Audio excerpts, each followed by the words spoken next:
आप देख रहे हैं प्रजातंत्र टीवी हिंदी न्यूज चैनल। प्रजातंत्र टीवी हिंदी न्यूज चैनल के सभी दर्शकों का बहुत बहुत स्वागत है। मैं हूं आपके साथ अंशुल त्यागी। आइए शुरुआत करते हैं आज की कुछ खास खबरों के साथ। बदायूं में एक अनोखा मामला सामने आया है, जहां शादी के 18वें दिन पत्नी घर वालों को नशा देकर नकदी और जेवरात लेकर अपने प्रेमी के साथ फरार हो गई। इधर पति को जब घटना का पता चला तो पति सदमे में चला गया। उसने एक सप्ताह तक ना कुछ खाया न सोए, यहाँ तक कि पानी तक नहीं पिया और ना ही अपने घर में कदम रखा और 7वें दिन उसकी मौत हो गई।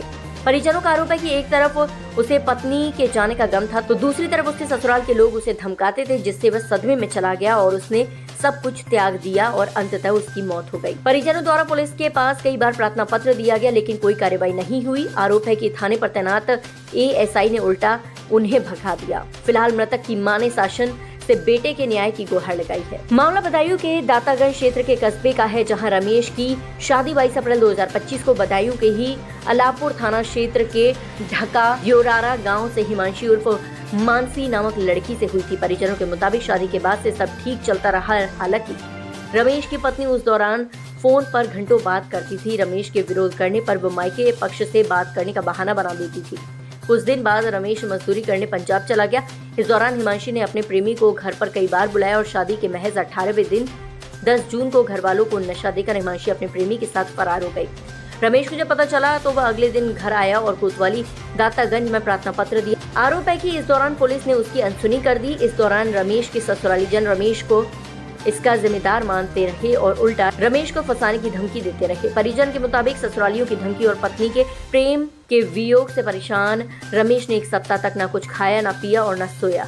पागलों जैसी हालत हो गई। उसके 7वें दिन मौत हो गई। परिजन रो रो कर कह रहे थे कि समय रहते यदि पुलिस कार्रवाई करती या रमेश की पत्नी को तलाश कर लेती तो शायद रमेश की ये हालत न होती और वह बच जाता। रमेश के पिता का पहले ही स्वर्गवास हो चुका था। वह 2 भाइयों में सबसे छोटा था। रमेश की मौत के बाद परिवार में मातम पसरा हुआ है। हमारे भाई के साथ यही भाया था जो माई बता रही है। क्या तुमने क्या देखा था, क्या खिला के गई? हमने कुछ नहीं देखा था, हम नशा में थे भाई साहब। उस रात कैसे नशा दे के गई थी आपको? खाना में। आपको पता नहीं चला कुछ? सुबह देखा तो होश आया तो क्या देखा आपने? घर कोई वही नहीं, वही लोग माँ और मैं।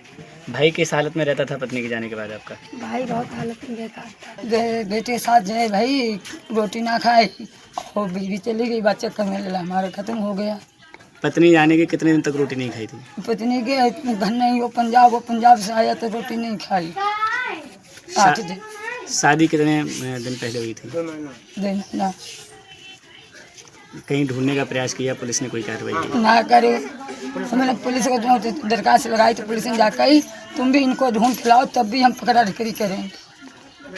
अच्छा, वो जब चली गई लड़की, उसके घर वालों से वहाँ ससुराल में मायके में पता करा था? हाँ, मैं तुम्हारे जा बोले तुम्हारे घर से लड़की गई है हमारी और तुम इसको ला के दो तो कुछ चाह रहे हो क्या बात? अच्छा, वो लोग क्या धमकियाँ दे रहे थे आप लोग? हाँ। तो लड़का क्या खौफ में रह रहा था या फिर दुख के कारण रोटी नहीं? खौफ में रहो। आप लोगों ने समझाने का प्रयास किया? हाँ, समझाओ, पूरे टोला समझो ना। तो ससुराल से फोन भी आते थे उसके क्या लड़के के? घटना इसकी बीवी चली गई थी सर, और 2 महीने पहले शादी हुई थी सर। उसके बाद इसकी बीवी चली गई, तब से इसने अपने ससुराल फोन किया। फोन पे उन लोगों ने इसके लिए बहुत बहुत धमकियाँ दी सर, और धमकियाँ देने पे वो इतना घबराहट में आ गया कि उसने पागल जैसा भी पी लिया।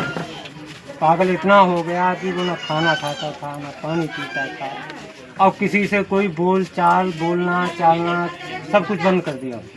सारे दिन ऐसे ही खाट पर पड़ा रहता था और एक हिसाब से पूरे मोहल्ले वाले समझाते थे, लेकिन उसको कोई दिमाग पे ऐसा कीड़ा बैठ गया था। ये पत्नी से प्रेम था या फिर वो धमकाते थे इसलिए उसके धमकी से साफ डर गया जाता। क्या धमकियाँ देते थे वो? ये बोले कि कह तो हमारी लड़की लाके दो, वरना हम तुम्हारे लिए उल्टा बंद करा देंगे। इस दौरान आपने पुलिस में कोई कंप्लेंट की? हाँ जी सर की।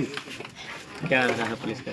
पुलिस ने कोई साफ कार्रवाई नहीं की। पुलिस हमारे यहाँ मौका मुआयना करने के बाद कोई कार्रवाई ही नहीं की। आप लोगों ने खुद तलाश करने की कोशिश की? हाँ जी की। कोई पता नहीं चला? कोई पता नहीं सर चला। हम दोठिया हो आए। अब ससुराल वालों का क्या कहना है? अब कल आए थे सर मौत में। क्या चाहते हैं आप शासन से, क्या मांग करते हैं? शासन से सर हमारा जो गया है हमारे लिए वो वापस मिल जाए और भांजा तो चला ही गया, वो मिलने ही वाला काम। तो वैसा ही होना चाहिए, उसके लिए दंडित किया जाए, जो मेरा जो लड़का ऐसा आइंदा के लिए कदम ना उठाए। तो फिलहाल के लिए इस खबर में बस इतना ही। देश दुनिया की तमाम खबरों को जानने के लिए देखते रहें प्रजातंत्र टीवी।